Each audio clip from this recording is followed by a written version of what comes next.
Professor Roque, a sua primeira aparição aqui faz alguns meses já completou 1 milhão de... 1 milhão. Como tem gente que se interessa por geopolítica. Pois né? é. Incrível, né? É que foi muito interessante. Uma surpresa agradável. Aquele papo foi demais. Não, foi muito legal. Não, o tema é muito legal. Eu As pessoas não conhecem, mas estão conhecendo. E a quantidade de mensagem que eu recebo, Vilela, das pessoas falando assim... Eu descobri a geopolítica, eu amo geopolítica agora. É muito geopolítica, legal. As pessoas não sabem o que é geopolítica. Não sabem. A gente podia até começar... Podemos. Por isso, o que é geopolítica? Olha, a própria palavra... Não, primeiro vamos falar do significado genérico da palavra. Quando você fala em geopolítica, as pessoas pensam em... tá falando de política internacional, de relações internacionais. E ela é usada dessa forma, na maior parte das vezes. Sistema internacional, política internacional, questões estratégicas. Mas geopolítica, tecnicamente falando, ou mais precisamente, não é isso. É a combinação de 2 conceitos importantes, que é a geografia com a política. Certo. E como que a geografia afeta a política? Então, a geopolítica é uma teoria que tenta explicar como que os espaços, como que lugares criam certas realidades políticas, certas causalidades históricas na política. Então, basicamente, assim, de um jeito simplista, dá pra gente dizer que a geopolítica vai mostrar para nós o contexto que existe na nossa vida e como que esse contexto, né, esse tabuleiro, essa base, essa realidade vai explicar a nossa realidade política. Mas eu vejo também nas suas aulas, nos seus vídeos e na sua participação aqui, que a história está muito presente também. Você não tem como entender geopolítica se não for lá atrás no tempo e entender o que aconteceu, o movimento dessas populações, antigos tratados e tudo mais, né? Então fantástico isso, né? Porque assim, né? As coisas elas acontecem num tabuleiro. E elas acontecem numa realidade. Nós estamos aqui nessa realidade. Qual o tamanho dessa mesa? Hoje ela era desse tamanho. Porque o estúdio do Vilela era desse tamanho. Exato. Daqui 2 anos, isso daqui é gigantesco. Exato. Uma mesa daqui até ali, uma mesa do Putin sentado com o Macron ou com o chanceler alemão, a distâncias. E aí o tamanho do tabuleiro cresceu. E a história vai mudar, porque tem territórios diferentes, tem coisas que vão acontecer nesse espaço. Tecnologia vai alterar a geopolítica. Porque que a internet mudou muita coisa, né? Porque muda os espaços, muda a nossa realidade. Eu não sei se na outra vez que eu estive aqui, eu dei o exemplo de que se a gente estivesse aqui nesse lugar e tivesse menos 20 graus, você não estaria vestido assim. Você falou isso. E nem eu aqui.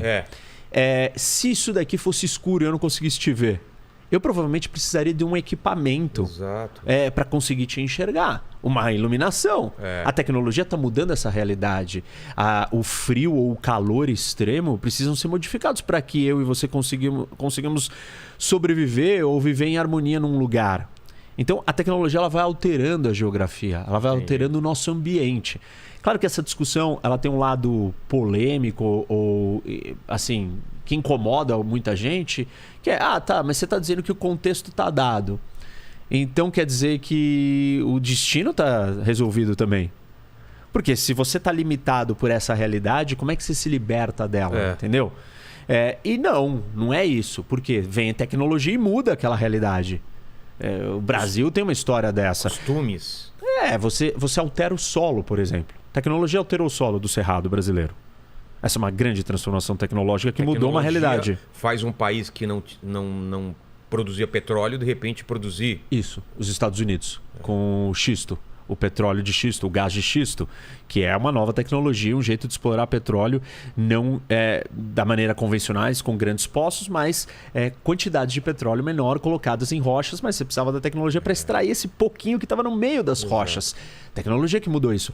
Tecnologia de transporte. Exato. Você navegava a vela. Você estava sujeito ao quê?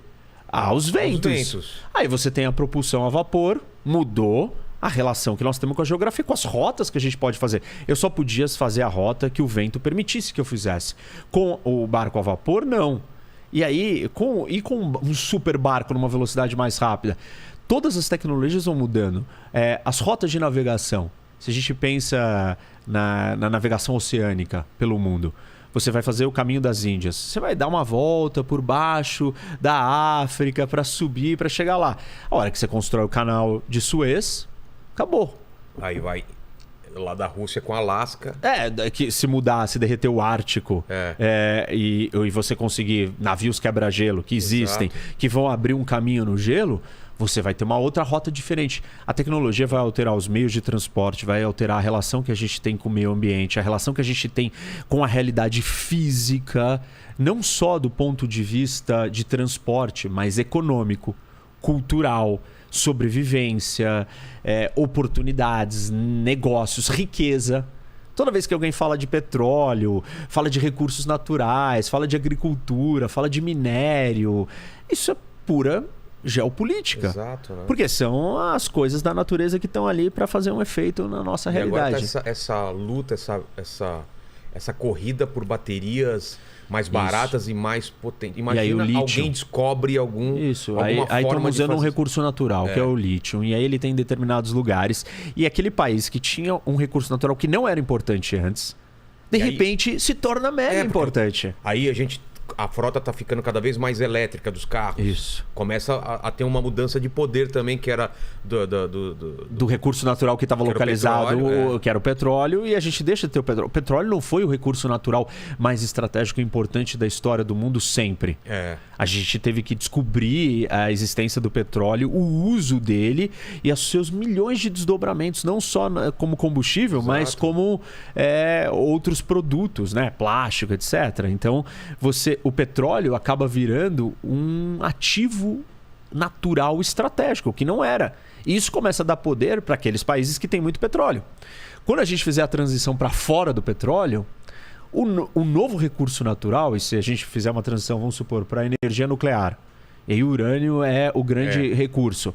Quem tem mais urânio vai ser mais importante do que quem tem o petróleo. Então, a geopolítica está sempre olhando para essas mudanças de rota e de recurso. E o recurso não é só natural, tem um recurso de capital. Que tipo de capital? Sei lá, você criar invenções ou cérebros pensantes capazes de construírem riqueza. Hoje, você tem a indústria da tecnologia muito importante. Por quê? Porque nós estamos na era da comunicação, era digital. Então, aqueles países que conseguirem criar as melhores empresas de tecnologia têm uma vantagem de capital. Isso é uma vantagem geopolítica. Parte da disputa entre Estados Unidos e China se dá por esse avanço de quem vai dominar isso. Nanotecnologia. As novas tecnologias. Rede neural. Robótica, AI. Exato. A inteligência artificial. Então, e você tem players novos agora. Você tinha países e agora você tem mega corporações também. Donas do Facebook, o Meta lá, que tem um poderio de decisão maior que muitos países, né? E não só em capital, mas como ele carrega os dados das pessoas. Eu estava vendo, não sei se foi um vídeo seu também, essa discussão sobre o 5G, né? Isso é muito importante. Muito importante, que a China, o pessoal tem medo... Qual que é a empresa? A Huawei. O pessoal está com medo de deixar ela entrar porque ela vem com a vantagem do 5G, mas também... E aí a Rússia, pela proximidade da China, prefere a China do que os Estados Unidos entrar com o 5G. Então tudo isso não é só quem tem a tecnologia melhor. É quem eu vou me aliar, quem eu vou deixar entrar. Cara, é muita coisa. Porque o que a gente tem que entender? Que a relação humana, ela não é pacífica. E isso é uma premissa básica para entender a geopolítica. Porque você vai falar assim, não, mas por que faz diferença o outro ter mais recurso que eu? Porque existe escassez. Quando existe escassez e eu preciso daquele recurso, eu vou brigar com você. Você não vai virar e me dar a sua comida se você corre o risco de passar fome. Então nós vamos brigar por aquela comida. Nós vamos brigar pelo território mais fértil, que produz mais comida.